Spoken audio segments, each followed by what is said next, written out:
Hi and welcome to Jessie James Beads. It's time for the magical mystery bead box. Look at that pink. I've even tried to match and I don't normally wear pink. So let us take a closer look at Monet's garden and then let's create some magic. Now if you want to see the entire contents of the box, I have done a full unboxing on my own channel, but what we have today are a collection of beads from the most outstanding Monet's Garden Magical Mystery Bead Box. I'm super drawn to purple, so the Artist's Garden at Giverny is a beautiful collection, magical colours, magical beads, and these are super impressive. I also adore the colour variation on the Monet's Garden strand, and I feel like I will be featuring some of these beads. I also absolutely love these earring findings. How adorable are they? So we may use those. I've got an iris chain. There is another one in the box. This fabulous water lily strand. I'm so tempted to just restrand this very simply. Also, water lilies and the Japanese bridge. I actually couldn't get the beads back in the box. There's so many of them. I think I'll be drawing from these collections today, as well as adding in some headpins and wire to create some magic with you. To create the Monet's Garden earrings, we're going to use some of the components from the Artist's Garden at Giverny. We're also going to use some headpins, some of the beautiful beads from the water lilies and Japanese bridge. We're going to open the strand of Monet's Garden. You can pick whichever is your favourite earring finding and which is your favourite of the linked chains from this beautiful box. We're going to create a pair of earrings. However, I have for you two different designs which use basically the same kind of instructions. Just in case, if you're not like me, I really love a long earring. I've made some slightly more diminutive ones as well, but the basic technique is exactly the same. So this is the one I'm going to demonstrate for you. We have an earring finding at the top, a little bar connector with 3 differently coloured beads from Monet's Garden, a section of chain, and then components from the beautiful bead mix, the Artist's Garden at Giverny. Let's create magic together with Monet's Garden, the magical mystery bead box. These are the items we're going to use to create the long drop earring. You can recreate the short drop earring if you prefer, utilising the same kind of technique. So we're going to start with a single standard head pin. I'm just going to give that a gentle warm through, and I'm going to start by putting the head pin through one of the leaves and then through one of the very fancy bead caps. I'm going to push that all the way back, making sure it's as tight together as possible. I'm going to position one of the slightly longer fronds petals, I don't know what you'd call them, on my chosen bead cap to the top above the middle of that leaf. I'm then going to look at the side view and draw that head pin sharply upwards. Just going to put a little extra warmth into the head pin just before I start winding the wire. And what I'm going to do is to bring that wire forwards and past the most upright long petal or frond, and then I'm going to wrap 4 times around that. Now on the other earring, I have only wrapped twice because the bead cap is much chunkier. This has got really fine petals. So I'm making sure that I've wrapped the same number of times as I did on my other earring, which is 4 times on this one. It was only twice on the big chunky petal on the larger design, the larger bead cap design that is. So I'm going to bring that wire very firmly again up the back of the design. Utilising pliers will help you to get a really good straight line coming from the top point on that petal. Once you're happy that everything is neat and tidy, you can give that a very, very gentle little squish just to make sure that everything sits neatly. I'm just going to smooth that head pin again through thumb and forefinger. I'm going to use a couple of beads from that massive bead mix, which I still haven't been able to get all back in the box. I'm adding 2 of the small metallic beautiful coloured beads. They're a type of green gold which I can't quite put my finger on the name of. Some of the magic of Monet was the use of pastels. but the layering of slightly different tones, and I absolutely love that this has been reflected in this very thoughtfully curated bead box. I'm then going to take my chosen chain. So this is the very long drop earring that we're working on together. You could use a shorter length of chain, or you could forego the chain and add directly onto your chosen earring finding.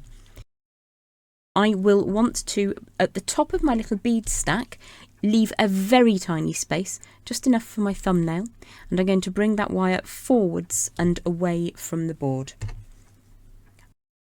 I'm going to use my memory wire finishing pliers, but you could use round nose pliers to create a spiralled round form up at the top of that little stack. And then I'm going to add in the chosen chain. So that's into the link at the bottom of that little stack of chain, and what I'm going to do now is to wrap this teeny tiny tail around the core wire that goes up through those two metallic beads. So there isn't a lot of headpin here. I've used a standard length headpin. If you're using a very long one, you may have a little more to play with. Just grip gently across that round form at the top of your bead stack and wrap the wire until it finishes. So a headpin is just really wire that's got a disc or a ball or something fancy on the end. Just make sure that that wire sits down really neatly against the core wire. Straighten everything up. Now you could add that directly into your earring finding if you wanted a slightly shorter version. I'm going to extend it further with a little bit of my gold colour 22 gauge wire. This is a scrap length of around about 3.5 to 4 inches. You can of course use your round pliers if you prefer, but I'm going to grab in my memory wire finishing pliers again, and I'm going to cheat, use that box joint to generate a right angle bend. Draw the wire all the way around to create a rounded form. You can see there's a little bit of a gap there, which is really good because it means it's ever so easy to just add that into the top of that length of chain. Once it's sitting neatly, we're going to wrap that up. It's just a wrapped loop.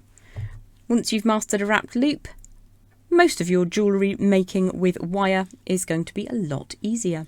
So because this is a 22 gauge, it's relatively easy to just push that all the way around by hand.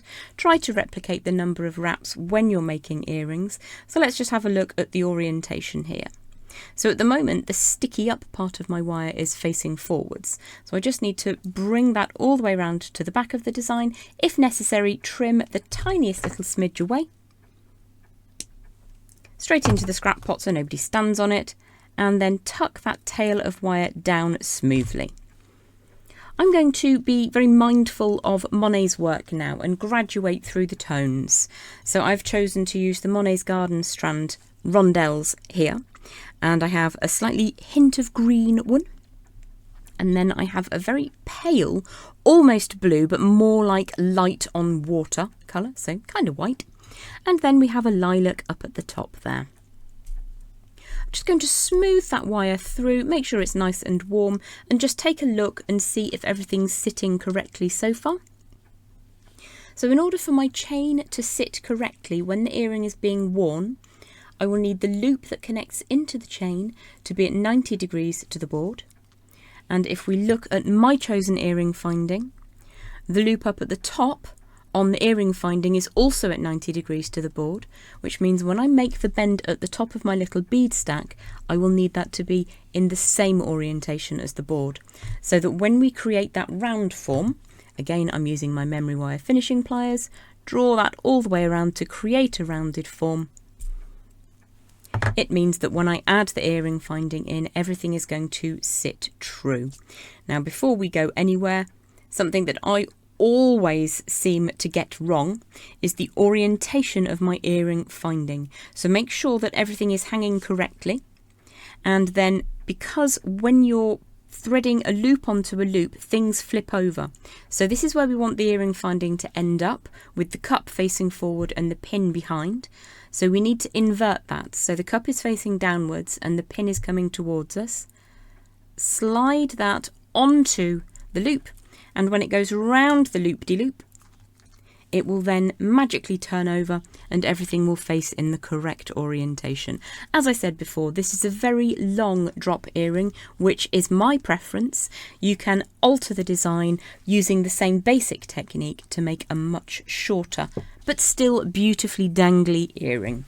So I'll just finish off this wrapped loop now. Grip across the rounded form without crushing the round form itself or the loop, and again try to replicate the number of wraps you have when you're working with earrings. So let's have a look. It's 3 visible wraps, so 1 more over the top. Flip to the rear side and trim away carefully.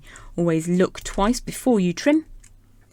It's much easier to trim a bit more off than it is to add some back on. In fact, that's pretty impossible. So let's tidy that cut end, sit it down really neatly against the core wire, and there you have your Monet's Garden long drop earring. You've got the other variation there in which we forego the bar at the top and we just have the chain adding directly into the finding down at the bottom. So you can stack your components. I adore these lucite leaves and I adore these fancy bead caps, but I always want to see more of them if possible. This is your magical mystery bead box, Monet's Garden, and I'm absolutely in love with this box. I'm just going to show you another earring that I've made. I'm not going to demonstrate it today, but it's basically utilising those fancy headpins, threading them through the components in a very similar way and adding them directly into a finding. So you have another bit of inspiration there, all from the magical mystery bead box, Monet's Garden. Thanks ever so much for watching. I hope that you've enjoyed today's tutorial. This is Jem at Jessie James Beads and the magical mystery bead box.